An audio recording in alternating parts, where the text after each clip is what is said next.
La Vanguardia Podcast.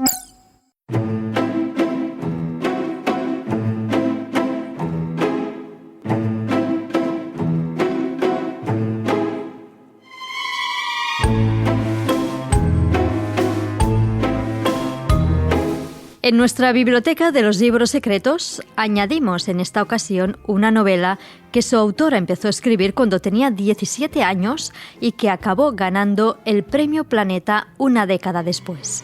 Se trata de Pequeño Teatro, de la escritora catalana Ana María Matute, un libro de referencia para otra autora de éxito, galardonada también con el Planeta, Dolores Redondo. Os acompañamos Sergio Vila San Juan y Silvia Colomé.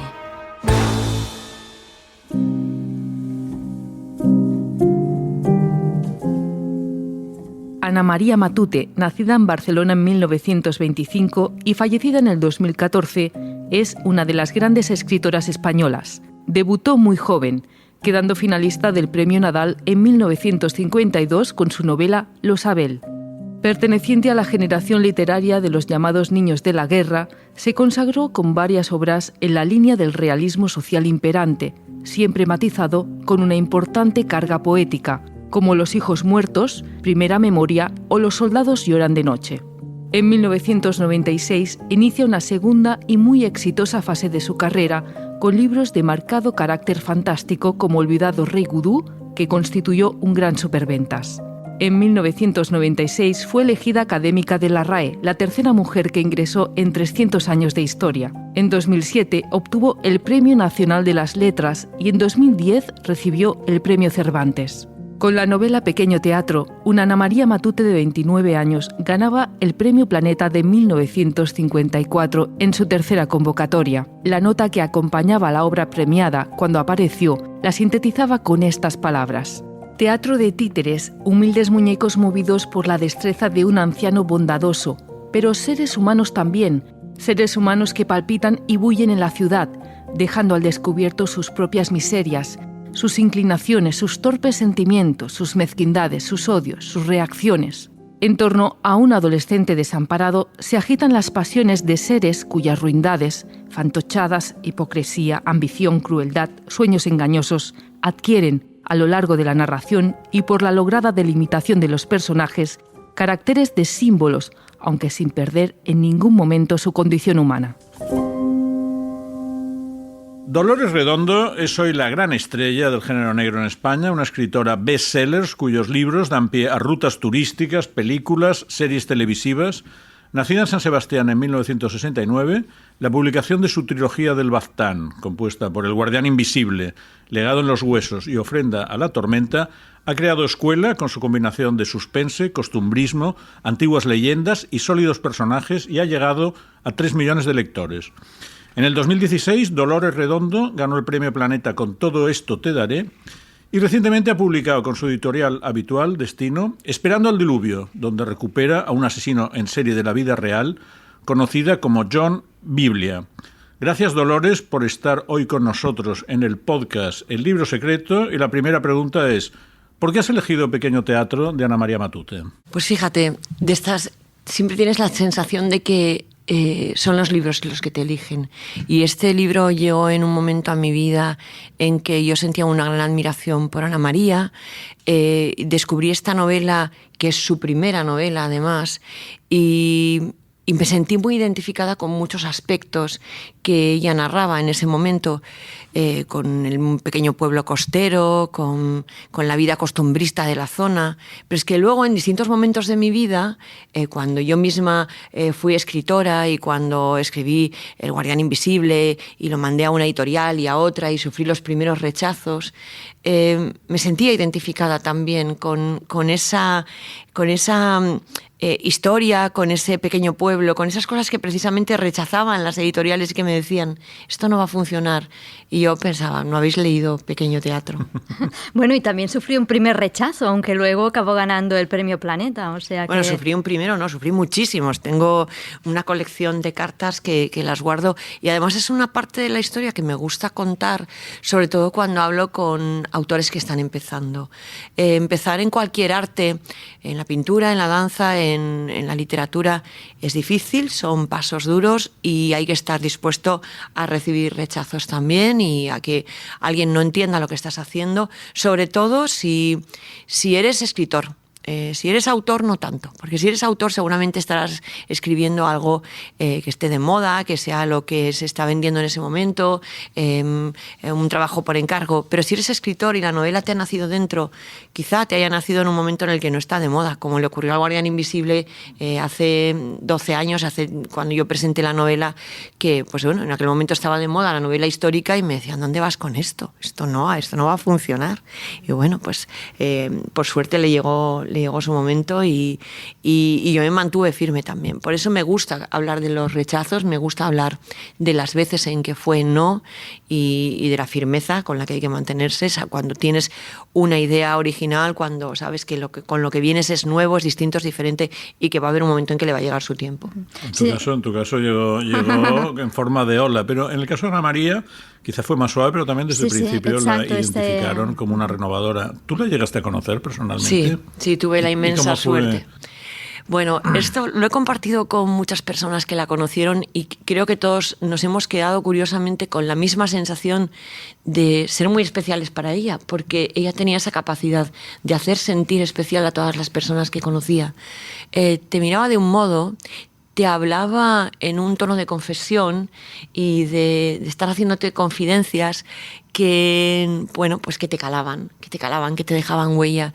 Y siempre era muy divertida además y tenía algunas maldades que a mí me encantaban, a mí particularmente me encantaban. El impacto de conocerla pues fue extraordinario después de haberla estudiado en la escuela, de haberla leído y de sentirme reflejada en muchos aspectos en ella también. Así que, bueno. Pues ¿Y dónde fue que tuvo lugar el encuentro? Fue durante un premio Nadal. Fue durante un premio Nadal y desde mi editorial, desde Destino, que sabían que la admiraba muchísimo, porque fíjate, cuando después de estos primeros rechazos, cuando por fin encontré una representante que fue Ana Soler Pont, ella se llevó la novela a Frankfurt y ese año ya regresó de allí con 7, con 8 editoriales internacionales y además 3 ofertas para distintas editoriales españolas, y yo no tuve ninguna duda. En cuanto me dijo que Destino era una de ellas, dije, yo quiero ir a Destino porque es la editorial de Ana María Matute, y lo tenía clarísimo, que quería pertenecer a la misma editorial que ella. Estas cosas que son del corazón, que dices, querría publicar en la editorial que editó Ana María, pues un honor. Y es entonces un referente para ti, Ana María Matute. ¿Cómo ha llegado a influir en tu obra, ¿no? Porque sí que tenéis estos aspectos pues que son pues también coincidentes, este norte, por ejemplo, que habla esta novela que has escogido, pero también tenéis muchas divergencias. ¿Cómo te ha llegado a influir? Bueno, fíjate, me sigue influyendo a día de hoy. Tenemos amigos comunes, por ejemplo, soy muy amiga de Paz Ortuño, que fue su correctora siempre, y tengo el honor de que ahora sea la correctora de mis libros también, y a menudo cuando nos juntamos surge el tema de Ana María y de alguna pues de las anécdotas, de las múltiples anécdotas sobre su carácter, las salidas que tenía, porque bueno, a pesar de que ha trascendido, sobre todo en los últimos años, una Ana María Matute pues que era como ese hada blanca maravillosa, esa mujer bondadosa y todo dulzura, Ana María tenía mucha retranca, Ana María tenía un sentido del humor muy fino y bueno, algunas maldades que a veces compartimos en un grupo que tenemos a bien llamar Aquelarre en su honor, y solemos eso, hablar de ella pues casi como si en cualquier momento fuese a venirse a tomar una copa con nosotras, y sigue teniendo influencia.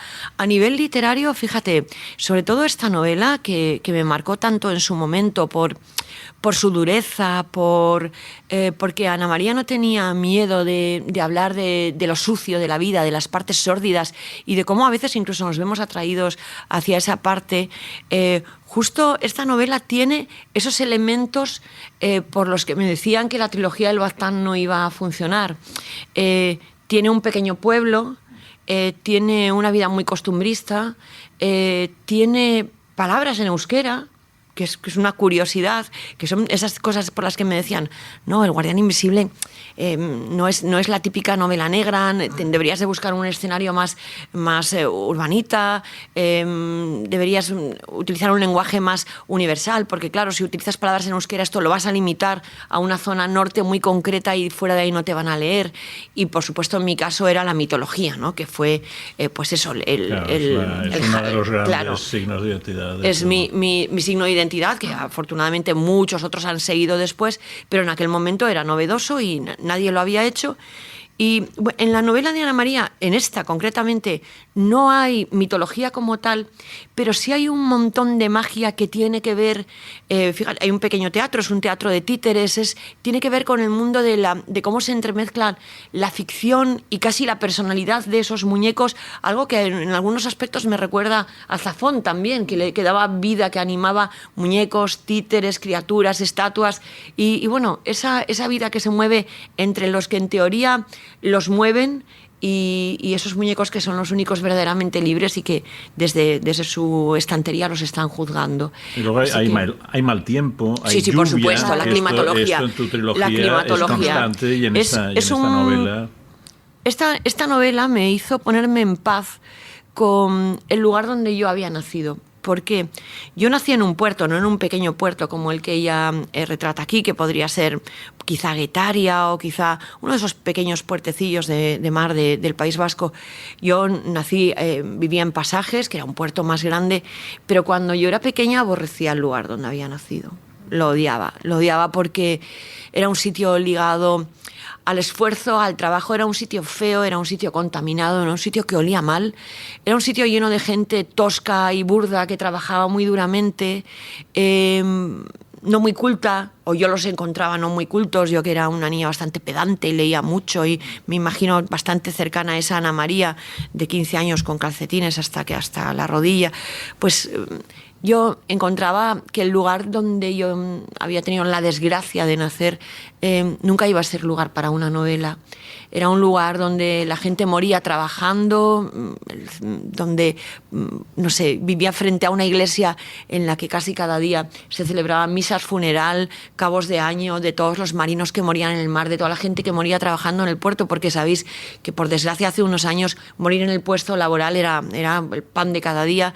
Y yo vivía en aquel ambiente de viudas, de negritud, de luto, de paseos al cementerio. Y leía muchísimo y desde muy pequeña, y recuerdo leer a Mario Puzo, y yo me quería ir a vivir a Boston, yo quería vivir en una ciudad en la que ocurrieran cosas y que hubiera glamour y brillo y no en el lugar donde había nacido. Y esta novela, Pequeño Teatro, me puso en paz con el lugar donde había nacido, porque entendí que se podía escribir una gran novela en un lugar que incluso en algún momento habías odiado y llegar a amarlo, como me ha ocurrido con el tiempo, y llegar a descubrir que aquello que era sordidez realmente era el esfuerzo y la vida que se estaba dejando ahí muchísima gente, que aquello tenía un valor, que aquello tenía, por supuesto, un precio que pagaban muy duramente y que se podía poner en valor y que, por supuesto, se podía escribir y que no había sido ninguna desgracia nacer allí, sino, bueno, pues una suerte. Un hecho circunstancial del que yo tenía que aprovechar pues como forja, no como un peso que terminara por aplastar. No huir de ello, ¿no? Desde luego. Y el protagonista, Ile, también es un chico que está a disgusto con su entorno y que busca su... y además llega alguien al Marco, pueblo, sí, llega alguien que es un personaje terriblemente mezquino, pero que a la vez con su mezquindad le hace abrir los ojos de toda la mezquindad de ese pueblo, le hace ver la envidia, le hace ver los celos, le hace ver que los que se las dan de tan importantes no lo son tanto, y de que no, ni los que se cree que tienen el poder tienen tanto, y que en el fondo son esclavos también de su propio tipo de vida. Así que, bueno, es una crueldad, le abre los ojos de una manera muy cruel a alguien que es una persona maravillosamente bondadosa y le rompe el corazón. Pues, ¿qué te parece si, llegados a este punto, nos lees ese fragmento que has escogido del libro? Pues es un placer para mí, querida Ana María. Así que dijo aquello, y Ile no supo dónde dirigirse.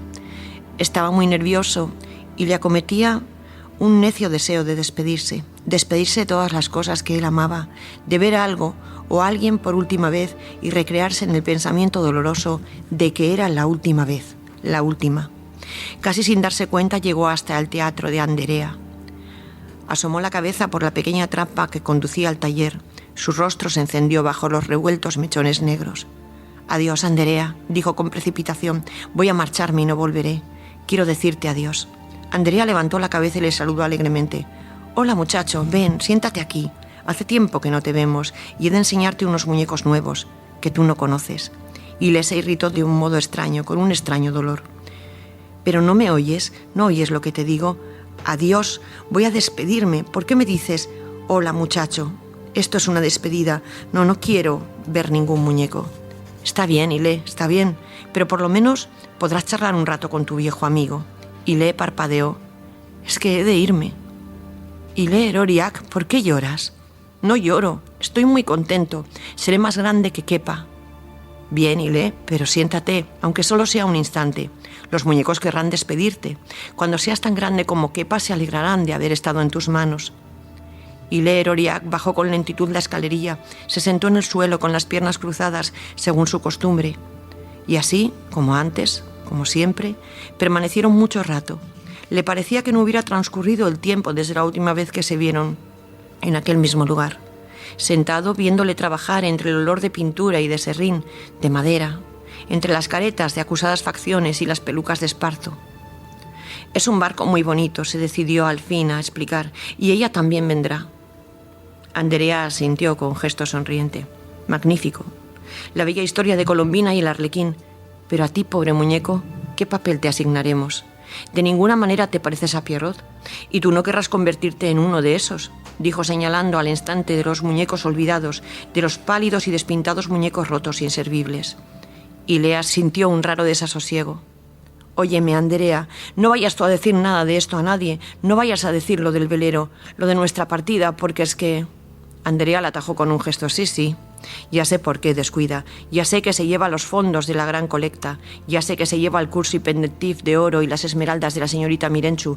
Ya sé que se lleva deudas a montones. Pero descuida. Yo no diré nada. Yo nunca digo nada. Pero, Ile Eroriak, aquí solamente hablan los muñecos». «Pero él dice que se lleva el corazón duro de Kale Nagusia. Él dice que se lleva la avaricia, el egoísmo y la vanidad y la estupidez». «Indudablemente, pero los llevará a otro lugar, Ile Eroriak, los llevará a otro lugar. Nadie, ni él siquiera, podrán remediarlo, Ile. Mis pobres muñecos lo saben muy bien. Aquella noche, Ile Eroriak durmió en el estante con los muñecos olvidados». ¿Cómo entraba Ana María Matute en los sentimientos más profundos de la persona, ¿no? Del ser humano? Ella gana con este libro uno de los primeros premios Planeta en 1954, cuando era casi una desconocida y cuando el premio se otorgaba en Madrid. Tú lo ganas en 2016, siendo una escritora consagrada en Barcelona. A ella le dieron 100.000 pesetas y a ti 600.000 euros. ¿Qué otra cosa pasa entre su premio y el tuyo? Como, por ejemplo, el hecho de que el mundo femenino, las autoras y las lectoras irrumpen en el mundo del libro español. Bueno, ocurre la historia entera de este país, ocurre la propia vida de Ana María, llena de dolor, llena de separación, con momentos en los que no puede escribir, en los que, pues, de los que soy muy consciente y que tengo presente, porque es también un aprendizaje para los que nos sentimos cercanos a ella, y cómo es capaz de superar ese sufrimiento y volver a la que es su casa, que es la literatura, y encontrar ahí el lugar que es al que para mí ha venido al mundo. Feliz, por supuesto, el día que subí a ese escenario a recoger mi premio Planeta fue uno de los días más extraordinarios de mi vida. Siempre me he sentido orgullosa del premio desde el día en que lo recibí y me sigue llenando de orgullo. No creo que haya que justificarse nunca por recibir un premio, y desde luego uno que he deseado tanto, uno en el que he visto tantas veces por televisión cuando era una cría, cuando al día siguiente aparecían los informativos, autores que llenaban mi estantería, que estaban en mi casa, que eran gente inalcanzable para mí, tan alejados de ese mundo mundo en el que yo vivía y que me parecía ideal, que me parecía maravilloso, y tengo que decir que es lo único que no me he equivocado. Es un mundo maravilloso. A veces cuando me dicen, cuando soñabas con esto, ahora que vives esta realidad, ¿qué sientes? Pues siento que es infinitamente mejor que como lo había soñado. Que ser un autor de éxito, ser una autora de éxito, sí, es algo que vale la pena. Sí, sobre todo si eso es realmente lo que deseabas. Yo, Sergio, nunca he querido hacer otra cosa que ser escritora. En estos años he recibido muchísimas peticiones y propuestas para hacer otras cosas, desde escribir artículos a participar como en debates políticos, sociales, ser opinadora, y es algo que no me apetece. Mi concepto de la literatura es dedicación absoluta, es mi amor verdadero, y le dedico toda mi vida. Cuando puedo estoy leyendo, si viajo es por la literatura, y si no estoy escribiendo. Y cuando no escribo, estoy escribiendo también. Estoy pensando en lo que voy a escribir. Así que soy muy feliz y me siento muy plena por haberlo logrado. Ana María decía que desde el punto de vista literario, que no había diferencia entre la escritura de un hombre y de una mujer. ¿Tú estás de acuerdo con esto? Completamente de acuerdo. De hecho, es verdad que a Ana María le tocó librar batallas respecto a esto, ¿no? La etiqueta terrible de la literatura para mujeres o literatura femenina, cuando ya era capaz de crueldades, pues como las que pueden verse en La Torre Vigía, y de escribir cosas muy duras, cosas muy realmente heavies, que dices, bueno, esto no lo ha escrito una dulce ancianita de orlado cabello blanco, esto lo ha escrito alguien con un corazón curtido en 1000 batallas y que conoce la oscuridad, claro, bueno, del alma sufrió humana. La guerra civil y una posguerra traumática. Y bueno, y una vida personal terrible, y bajar a infiernos personales en muchos aspectos y salir de ellos, la separación, el estar alejado de los que amaba, los reencuentros. Ha vivido muchas cosas que le han curtido de un modo extraordinario, y bueno, y sobre todo ha tenido, no es que por el hecho de vivir todo esto vayas a ser ya un literato extraordinario. Ella tenía un filtro especial, ella tenía una criba por la que fue pasando todas esas vivencias, y afortunadamente nos las dejó en forma de infinitos relatos maravillosos. Pero sí, a todas nos cuesta, o nos ha costado nuestra parte de defender, curiosamente en un mundo en el que masivamente las lectoras son mujeres, y en el que hay muchísimas escritoras que ahora mismo pues están copando los primeros puestos de las listas de éxitos, y parece mentira pues que aún haya que decir, bueno, pues sí, escritora y escritora. Hay veces que me recuerdo cuando decían, pues tu novela Dolores Redondo es la escritora más vendida en España en los últimos 6 meses o en el último año, y me decían, ¿y el escritor? Y yo decía, no, la escritora y el escritor. Yo soy la escritora y el escritor, soy las dos cosas. Bueno, Oriana Fallaci decía que ella era escritor, que la literatura no entendía de género. En mi Instagram pone escritor. No pone escritora, luego primero pone escritor, luego pone escritora, pues un poco para que lo entiendan, ¿no? Que es que da igual, o sea, realmente estás en la piel de cualquiera de los personajes. Es igual que la crueldad del personaje. A veces me dicen ¿qué tienes en común con Amaya Salazar? Pues mucho, es mi personaje, pero también con Rosario, que es una madre capaz de matar a su criatura. Yo también soy ese personaje, yo soy todos mis personajes, y en un momento dado, en esta última novela, pues he tenido que ser el mismísimo John Biblia y meterme en su piel y meterme en su carne, y muchas veces tengo que decir que es una experiencia terrible, pero es algo que bueno, a lo que me debo por mi trabajo. Sobre John Biblia, Ana María Matute confesaba que empezó con 17 años pequeño teatro y tardó 10 en acabarlo. Tú dices que has tardado 39 en escribir Esperando al diluvio, y cuentas, y me gustaría que lo repitieras aquí, que la primera idea la tuviste yendo a Bilbao con 14 años en un tren, que de repente se encontró en una situación tremenda. Sí, cuéntanos es que esto. Me ha gustado explicarlo así, lo de que tardas 39 años, porque es una pregunta muy recurrente. ¿Cuánto tiempo has tardado en escribir esta novela? Y a veces les digo, esta novela ha vivido más de 6 años en mi interior, ha estado dando vueltas la idea pues igual 10 años. Y es verdad que en esta estoy muy segura de cuándo apareció el concepto escenario. Y fue aquel día, cuando yo tenía 14 años y regresaba. Era la primera vez que mis padres me dejaban viajar sin ellos. Había viajado con unos de mis tíos más jóvenes, había ido a Galicia y había pasado allí el verano. Me había pasado muy bien, fue un verano de música, de conciertos, de verbenas, de orquestas gallegas. Me lo pasé de maravilla.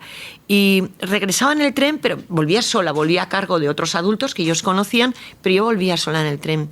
Y bueno, pues era un tren que tardaba, no sé, sigue tardando mucho. El tren del norte sigue siendo todavía como el tren de la Bruja, tarda muchísimo, pero yo sé que había subido al tren por la tarde, a última hora de la tarde, habíamos pasado toda la noche con una litera de aquellas del tren, y por la mañana llegábamos a Burgos, y de Burgos se ascendía hacia la zona de Bilbao, que las personas que me acompañaban se iban a quedar en el puerto de Bilbao.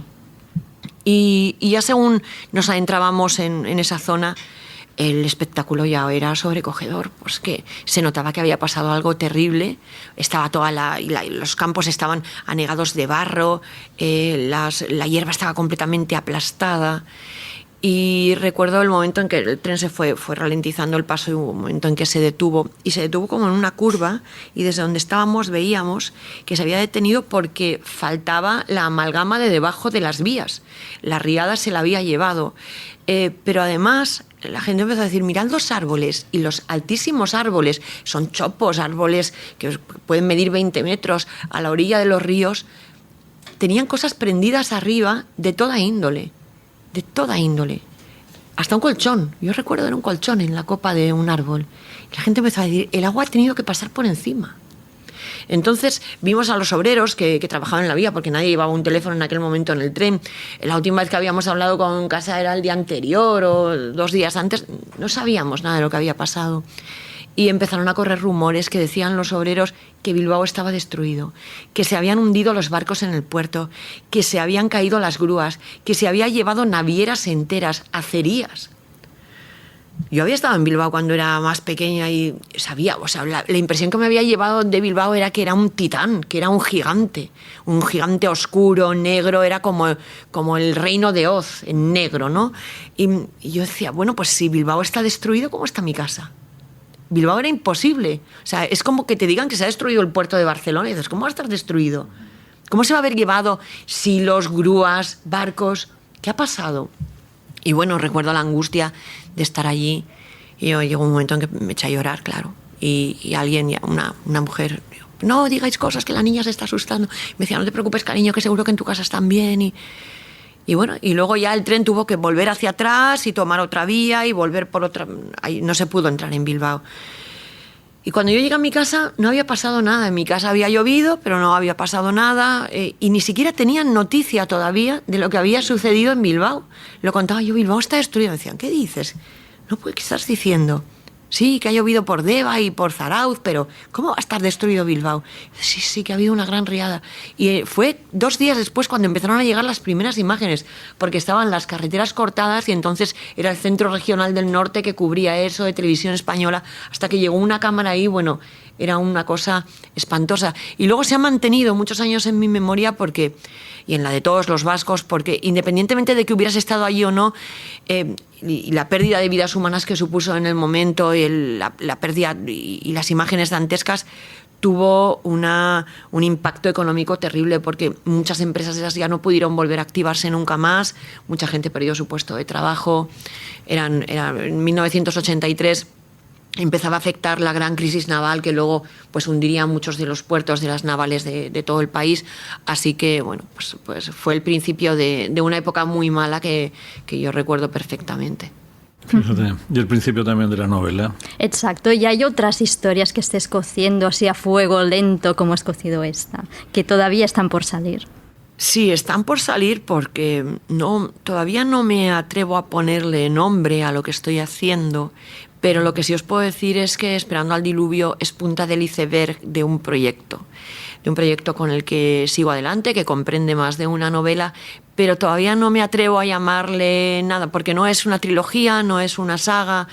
Estoy pues intentando lo que debe intentar todo novelista, es contar la historia de otra manera, porque no hay nada nuevo bajo el sol, pero es nuestro trabajo intentar contarlo como si lo fuera, por lo menos desde un prisma propio, como un día lo hizo Ana María, y por eso nos dio una visión diferente. Y ese es mi trabajo, así que en ese estoy. Bueno, pues con esta expectativa que nos has creado y la recomendación de que lean Esperando al diluvio, una novela de casi 600 páginas, una obra de mucha ambición y de mucho empuje, y agradeciéndote, Dolores, este recuerdo que nos has traído de alguien que fue tan querido, tan seguido, tan persona como Ana María Matute, pues despedimos hoy el podcast El Libro Secreto. Muchas gracias. Gracias a vosotros. Gracias.